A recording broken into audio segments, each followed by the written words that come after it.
So, hi Alberto. Hi, So, how are you? good, thank you.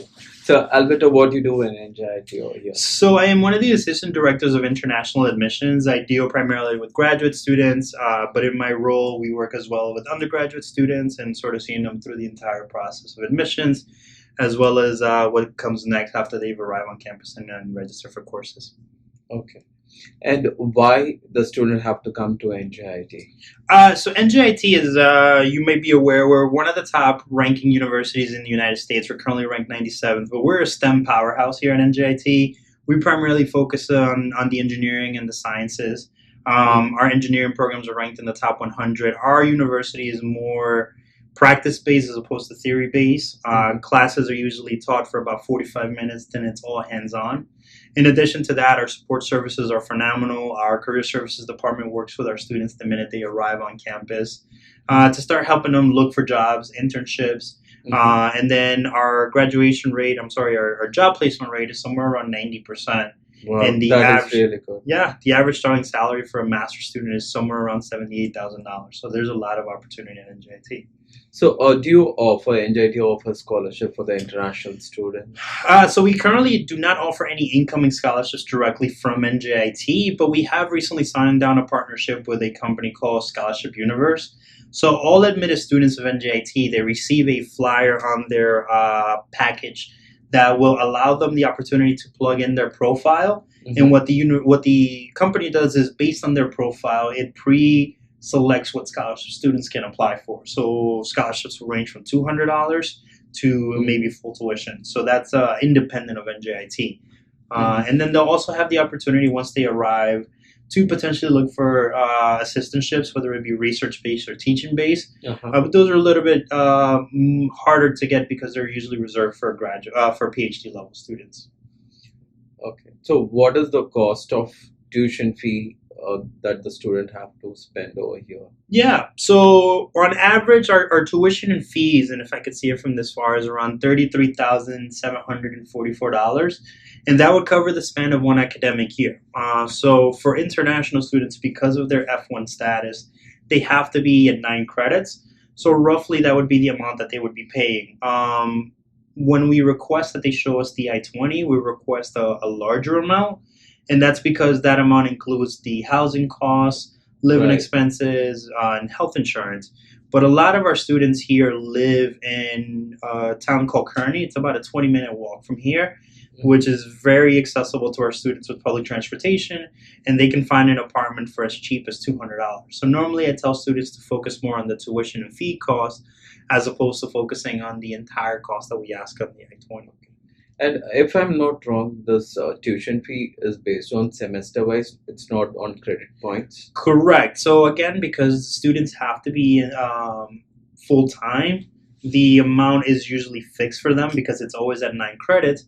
But at the same time, our masters here are 30 credits.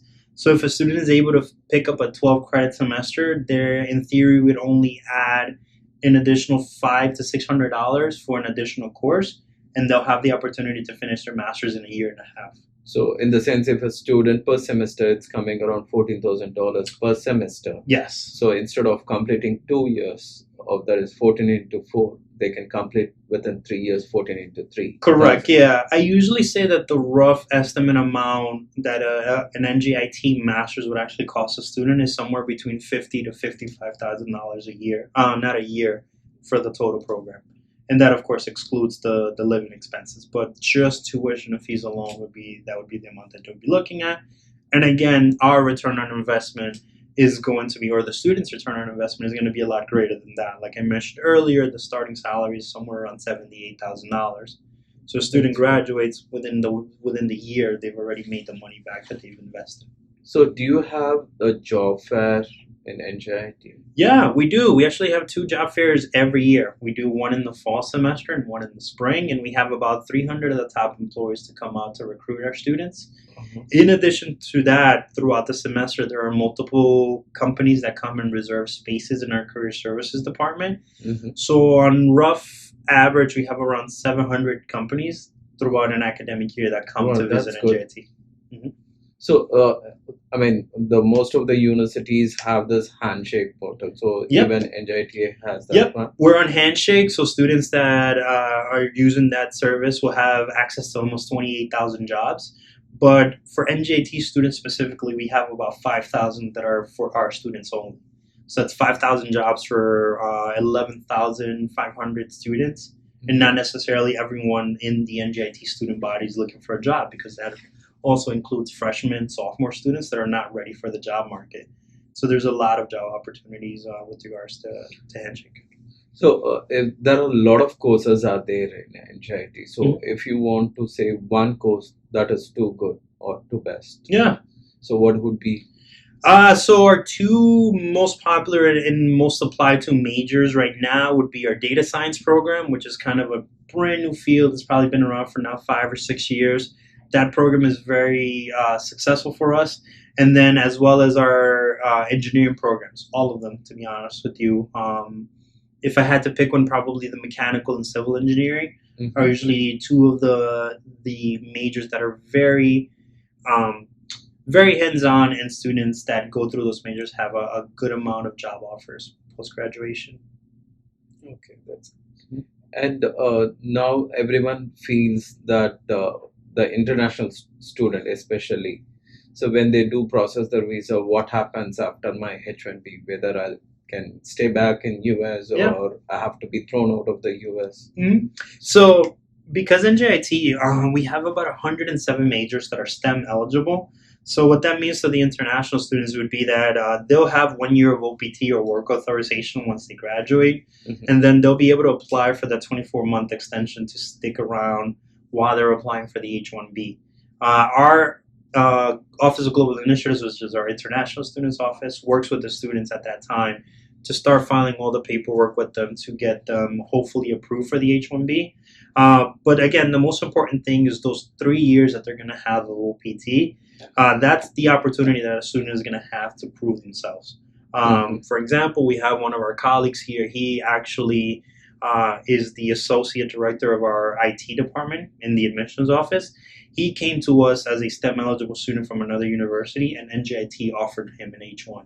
So again, we work very closely not only with our students, but as well as some of our faculty members and staff that are also on this OPT grace period. Okay. Do you have an international association team to take care of the international students for the airport pickup or to help in crisis? We used to have airport pickup. We no longer do it because not a lot of students are taking advantage of it. But we normally recommend students that are flying, especially if they're flying from India. There's direct flights right here to Newark International, and we're just 6 kilometers from there, roughly about 15-minute drive from there. But yes, we do have our Office of Global Initiatives is our sort of crisis management international office.